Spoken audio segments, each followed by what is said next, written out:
Bonjour, je vais vous proposer une manip essentiellement intéressante en canyon, en terrain d'aventure notamment, qui permet de descendre sur des relais soit avec des points non normés, soit particulièrement vétustes, soit non reliés.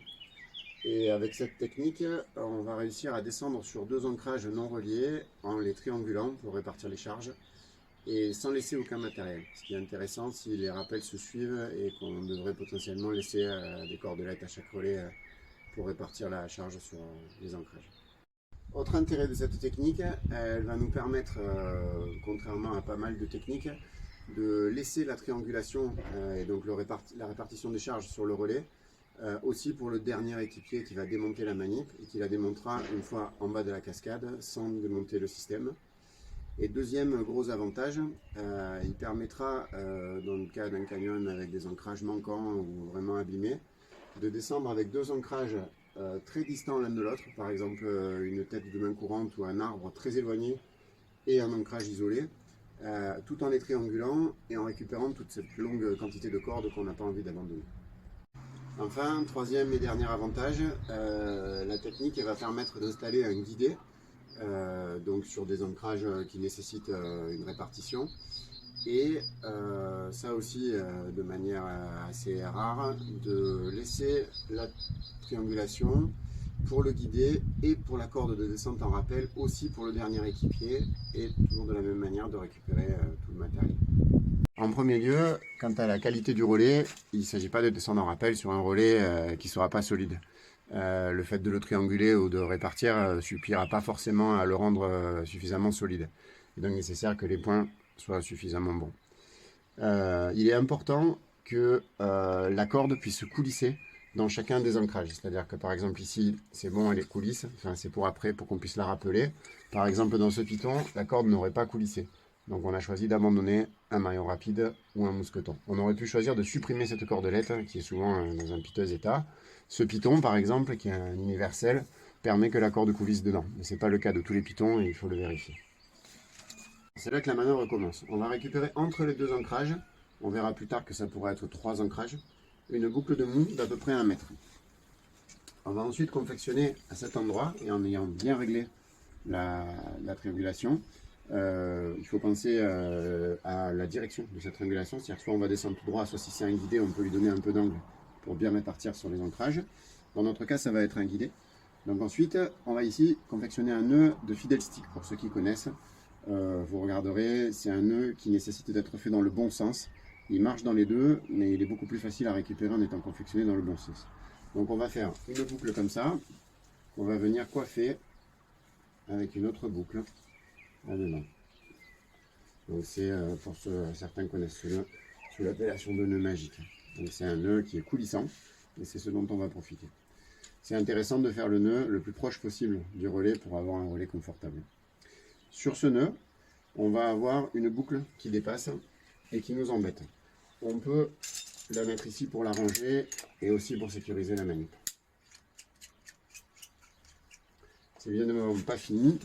À partir de là, on va confectionner à l'intérieur du nœud de fiddle stick un nœud de Dufour. On va passer une première corde, venir bien serrer le nœud et continuer le Dufour avec les deux autres cordes.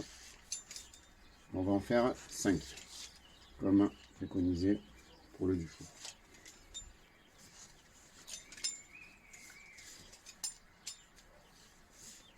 Et voilà. Donc on va terminer avec cette corde qui va être la corde de travail. C'est-à-dire ça va soit être la corde qui va permettre de descendre en rappel, soit la corde qui va permettre de faire un guidé. En tout cas, on comprend bien que celle-ci, elle doit être sécurisée, ou en tout cas que la réserve de corde est là et permet de débrayer si on tire là-dessus. C'est ce qu'on va faire plus tard quand on voudra démonter la manœuvre. On peut éventuellement sécuriser cette partie-là avec un mousqueton. Voilà, pour la mise en place. À cette étape, à noter 3 choses. Cette boucle-là nécessite d'être assez longue pour ne pas gêner la triangulation et en perturber la direction. Et pour qu'on puisse l'enlever une fois qu'on aura tendu, si cette corde sert à être un guidé. Donc elle doit être assez longue. Pas oublier de la sécuriser. Ce bras-là pourrait par exemple être beaucoup plus loin. C'est-à-dire qu'au lieu de ce piton, si on n'avait pas cela et que celui-ci et un arbre qui était par exemple à une dizaine de mètres, on pourrait avoir, à condition d'avoir suffisamment de cordes, une dizaine de mètres de corde qui fait l'aller-retour jusqu'ici et l'avoir bloqué là, et ensuite pouvoir de la même manière le récupérer d'en bas. Donc c'est intéressant parce qu'on n'a absolument pas envie de laisser 20 mètres de corde à cet endroit, et donc là on est sûr de pouvoir récupérer la corde, encore une fois à condition d'avoir assez de longueur pour descendre dans la cascade d'après. Voilà, ensuite une autre chose, la dernière, si c'est simplement pour faire une descente en rappel, vous voyez que là j'ai donné un angle qui est quand même plutôt pour faire un guidé, mais donc j'aurais mis la triangulation un peu mieux réglée. Si c'est juste pour faire un rappel, on peut en rester là, descendre, et on va vous montrer après comment on récupère la corde et tout le bazar. Concernant le premier cas, celui du rappel. Donc on a mis la triangulation orientée dans l'axe de notre rappel. On rappelle que si c'était pour faire un guidé, on l'aurait mis peut-être un peu dans un axe différent. Chose importante, la triangulation est non coulissante. C'est-à-dire que si cet ancrage ou celui-là venait à céder, ça ne bougerait pas. Il n'y aurait pas de choc sur le relais. C'est complètement fixe. Selon les cas, que ce soit pour le fait que ce soit un rappel ou un guidé, il est possible de rajouter un mousqueton ici, avec un brin de chaque côté, et de l'utiliser et de bénéficier de la même manière de la triangulation pour se servir, pour que les équipiers puissent descendre avant que le dernier démonte. Concernant le démontage, donc tous les mousquetons doivent être enlevés. On peut imaginer que le leader qui est en train de démonter s'installe et fasse une clé de blocage, je vous épargne, et il doit récupérer tout le matériel. Donc dans un premier lieu, jeter la corde qui bien entendu va en bas aux équipiers, se mettre bien d'accord sur le fait qu'il ne la tire pas, puisque s'il la tire pendant qu'on descend, on peut défaire le du four. Il faudra donc enlever cette corde, on peut laisser pendre, ranger ça, récupérer le mousqueton de sécurisation, et descendre tranquillement. On descend jusqu'en bas. Arrivé en bas, on démonte ça et on va pouvoir donc à distance récupérer tout ça. Donc il convient en premier lieu de démonter le Dufour. Dufour, une technique qui a déjà fait ses preuves.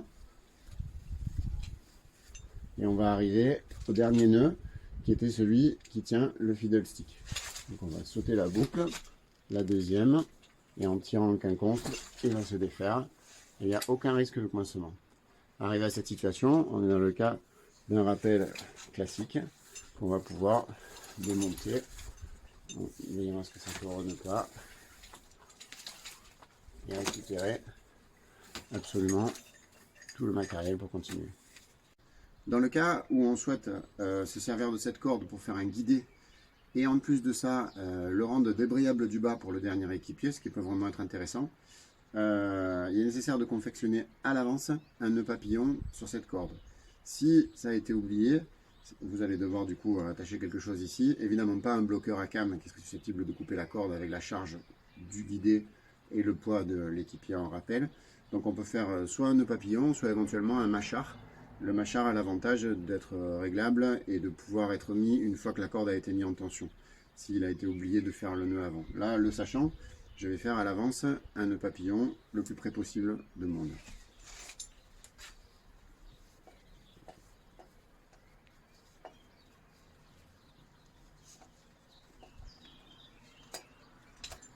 Voilà.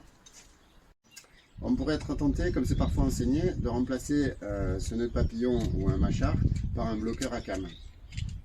Cette manœuvre est fortement déconseillée par le fabricant parce qu'on va se retrouver à la fois avec les équipiers et la tension du guidé sur un bloqueur qui est susceptible de couper la corde à 400 kg, ce qui est peu pour nous. Donc pas sur un basique. Donc dans le deuxième cas, on a décidé de faire un rappel guidé qui sera récupérable du bas et débrayable du bas. Donc la corde qui a été décidée va aller jusqu'à l'amarrage, qui est donc en bas de la cascade. Pour rappel, le gris-gris a été normé par Pelt pour tendre des rappels guidés et des tyroliennes.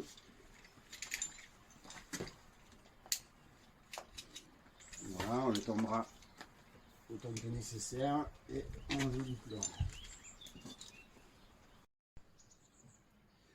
Donc, pour le dernier équipier, il va s'agir de préparer le démontage du relais.